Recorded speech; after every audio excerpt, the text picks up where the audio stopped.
Assalamualaikum warahmatullahi wabarakatuh. Selamat siang teman-teman sekalian. Ada permintaan atau request, Mas tolong bahas istilah keris alusan, istilah keris koden, dan istilah keris garap bener. Teman-teman sekalian, di depan saya ini ada contoh keris. Ketiga keris ini berbeda, garapnya berbeda, era pembuatannya berbeda, secara bahannya. Saya akan ulas satu persatu. Namun teman-teman sekalian, untuk pemula, ini untuk pemula ya.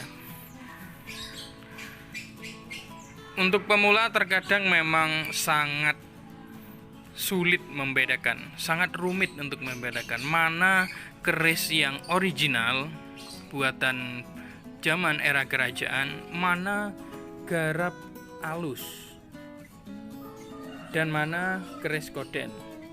Namun yang paling sulit ditentukan adalah keris garap alus yang diproses, teman-teman. Diproses seperti tua. Bahkan seorang perkerisan pun, orang pakeris pun, pakeris lama pun kadang bisa juga terkecoh dengan keris alus, garap alus yang diproses sedemikian rupa mirip dengan keris original, teman-teman. Maka dari itu di sini yang paling penting untuk kita jadikan kunci sukses untuk memahami mana keris halus, garap halus, keris koden, dan keris original itu adalah pada jam terbangnya. Tidak cukup kita, teman-teman, untuk hanya bisa mempelajari keris itu hanya lewat literatur, misalkan lewat buku-buku. Namun interaksi langsung dengan para pakeris, dengan para empu itu penting sekali. Bertanya pun apalagi lewat online. Bertanya lewat online. Dengan kita mengirim foto, itu tidak akan ada habisnya. Ya, bahkan sampai 3 tahun pun Anda akan terus mengirim foto, tetap bertanya terus selama 3 tahun, karena pembelajaran secara fisik, bertemu langsung, bertatap muka langsung dengan seorang pakeris, dan mungkin ada komunitas di kota Anda, itu sangat penting sekali, sangat penting sekali. Jadi saya ulangi lagi, adalah jam terbang, skill, keterampilan, dan daya ingat itu melatih kepekaan kita untuk memahami sebilah keris, teman-teman. Kali ini saya memberikan contoh keris garap koden, keris garap halus, dan original buatan kerajaan-kerajaan zaman dahulu.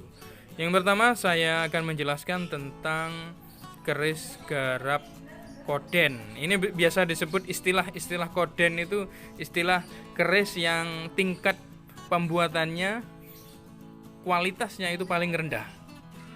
Di pasaran kira-kira harga 300.000 lah udah dapat. Gitu. Yang paling kanan ini adalah keris garap koden. Ya. Ukiran naga di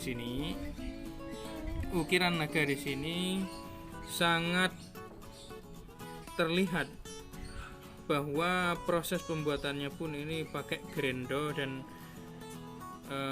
sentuhan dari cun bor kecil itu, teman-teman. Jadi ukirannya seperti itu.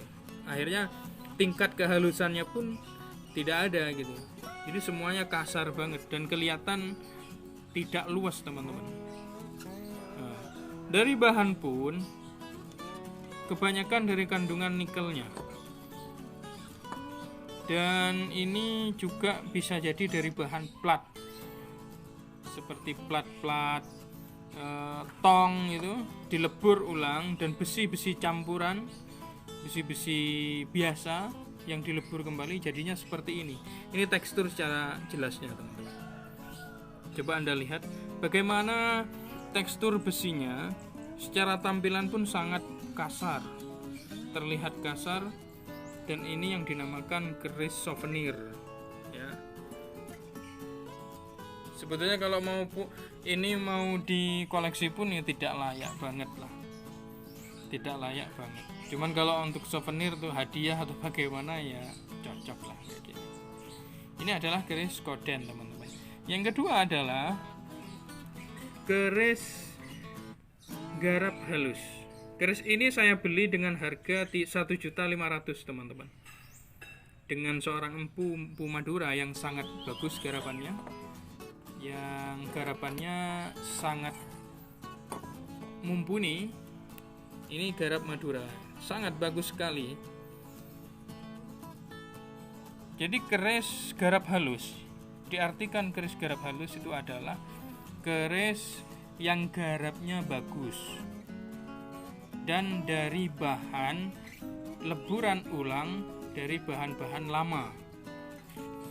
Ya, jadi semisal ada keris yang sudah keropos, sudah tidak layak untuk dikoleksi, misalkan patah bagian tengahnya misalkan, atau patah bagian peksinya, atau patah bagian sini, atau sudah terlalu korosi, sudah terlalu banyak, tampilannya pun tidak menarik, itu kadang dilebur ulang ya, disatukan dengan bahan-bahan keris-keris lainnya, keris original tapi sudah tidak layak untuk dikoleksi, dilebur ulang, akhirnya dibentuklah menyerupai mutran atau duplikat, menyerupai keris-keris lama dan garapannya pun bagus.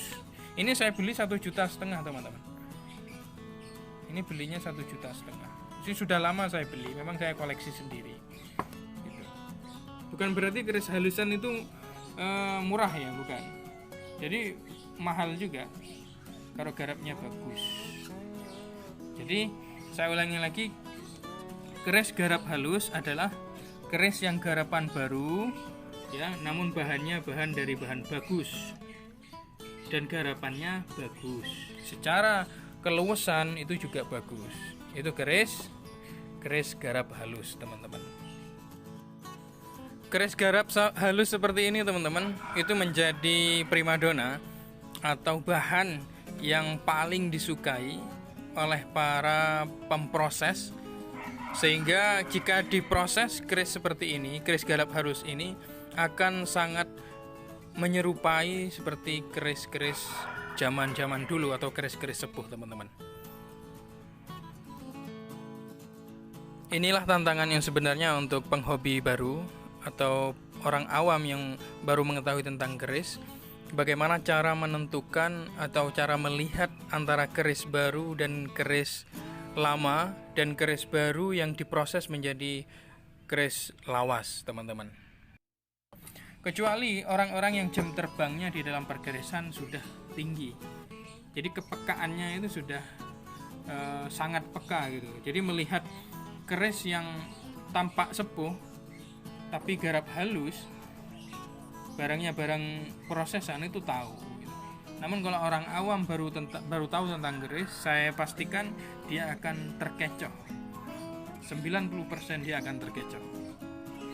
Seperti itu, teman-teman. Ini adalah keris garap halus ya, look 3. Terus yang paling kiri ini adalah keris sepuh.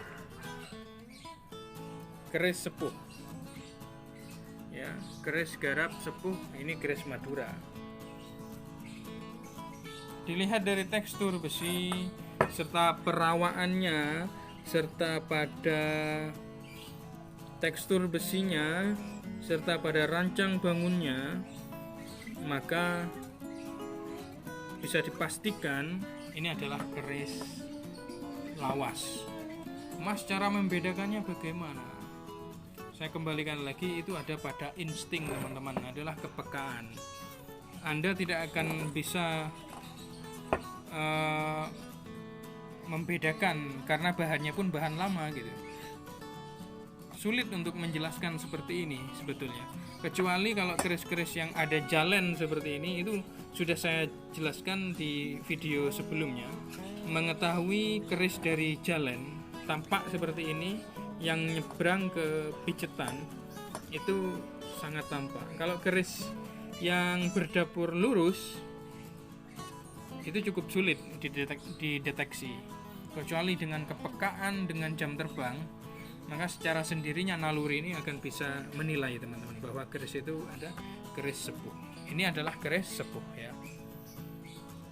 Oke teman-teman, kesimpulannya keris koden adalah keris yang tingkat kualitasnya paling rendah, yaitu sebelah kanan ini. Keris garap halus adalah keris garap bagus yang dari bahan lama dan rancang bangunnya adalah keris itu sangat baik, rancang bangunnya sangat luas, garapannya itu yang dinamakan keris alusan. Keris sepuh adalah keris yang asli dari era-era kerajaan. Seperti contohnya adalah keris sepuh bertangguh Madura Koso seperti ini. Terima kasih yang sudah menyimak. Wassalamualaikum warahmatullahi wabarakatuh. Salam budaya.